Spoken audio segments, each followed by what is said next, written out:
enjoy the festivities and so that we could see some of our family friends.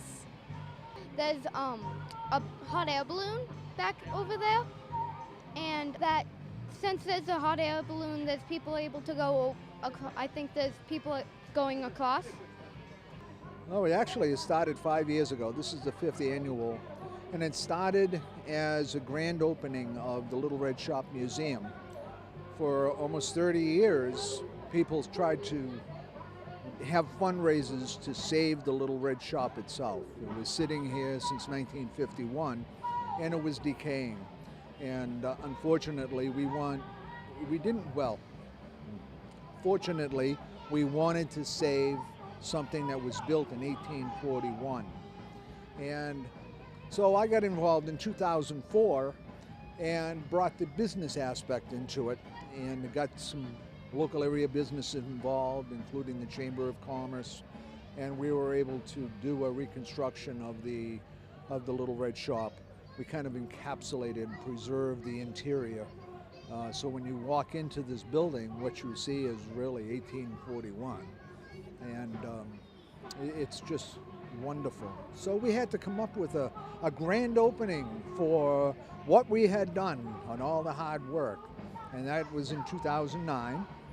And we decided to do the grand opening in October. So what kind of festival do you have in October?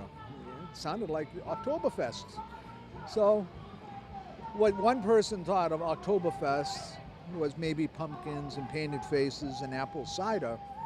I think the guys of that group immediately thought of Munich, Germany, and we had the beer side of it. So we had our first Oktoberfest, and we had a small beer garden, and we were amazed at the amount of people that showed up for it. It was 3,000 people, and it actually went off a day late, mainly because Mother Nature said, we're gonna pour. And it poured on Saturday. We canceled, had it on Sunday, and we still drew 3,000 people to the town of Hopedale. One of the people that I talked to during the event asked me if we could do this every year. I said, hey, we'll give it a try. And we started to do Oktoberfest as an annual event using nothing but volunteers. Obviously, we have to pay for security, and that's why we charge the vendors. And we grew from a small event. Today, I've heard estimates of 15,000 to 20,000 people were here today. And that's an incredible amount of people, considering the town of Hopedale only has less than 5,000 people. So what we thought was going to be triple the amount could be as many as 5 times the amount of people that live here. That's a big draw. That's a lot of people. And they all have smiles on their face. And what we did 5 years ago is we tried to make it unique. And we've kept that uniqueness. The things that you see at Oktoberfest in Hopedale are different from every place else, from all of the country fairs. The country fairs have cows and pigs and little bunnies, and yes, we have a petting zoo, and that's for the children, and it makes it nice so that the parents can let the children mingle. But we're not a 4-H type fair. You don't see carnivals. I didn't want to do carnivals. I wanted it to be unique, and I wanted it to be a family fun event. Unfortunately, when you say Oktoberfest, people immediately associate alcohol with Oktoberfest. Well, I think we finally, after 5 years, have convinced the public that Oktoberfest can also mean a fun family event. And today, I think it proves it. And you've been here since 2 o'clock. You had to fight through that crowd out in the street. And you know that you saw so many smiles on their faces. That is what we get out of it. We feel good about what we do. And we are proud of what it all comes down to. Between volunteers that just come in for a couple of hours, or 4 hours or 8 hours, and some of them do security. Plus you have us, which we have 22 of our core members, which are part of the Friends of Historic Hopedale.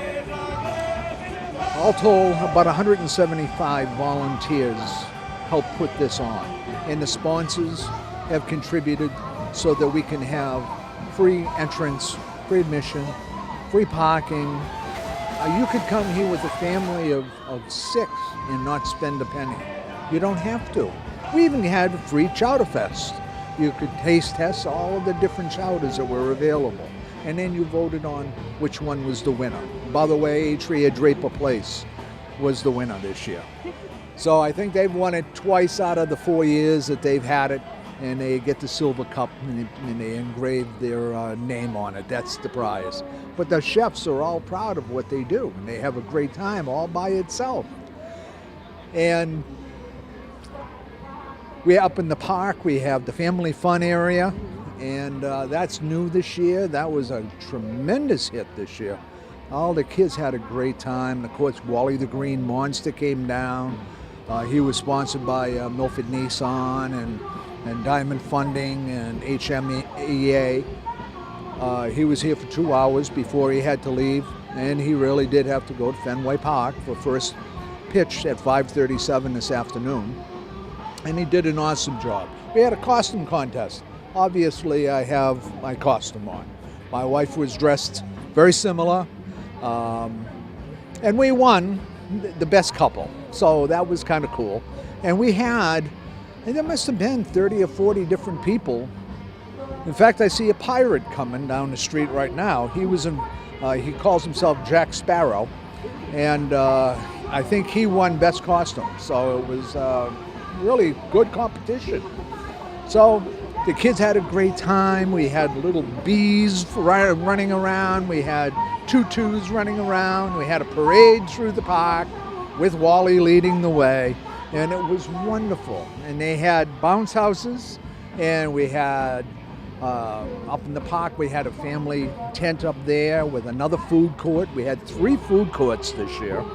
And of course, like Oliva's is here, Larry Joe's, we have bratwurst, we have Wooberries, yogurt, we have kettle corn, and you know, the Uxbridge First Night. It's just incredible, you know, the involvement here for people. We have 15 bands, and of course, you know that we won 2 years in a row. We have best local music event, and we are after number 3, and I think we've got a pretty good head start. And at the end of the day, we have our 15th band, and that's held in the beer garden. And it's an Oompa band, and they're all dressed up in their garb, and I think the youngest one's about 73 years old.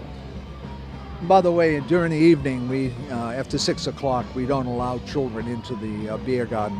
We just want to be careful of their safety. We don't want anything to happen to them. So you can see that here in Oktoberfest, you saw planes flying overhead. There were little model planes taking off and landing on water. There's something for everybody.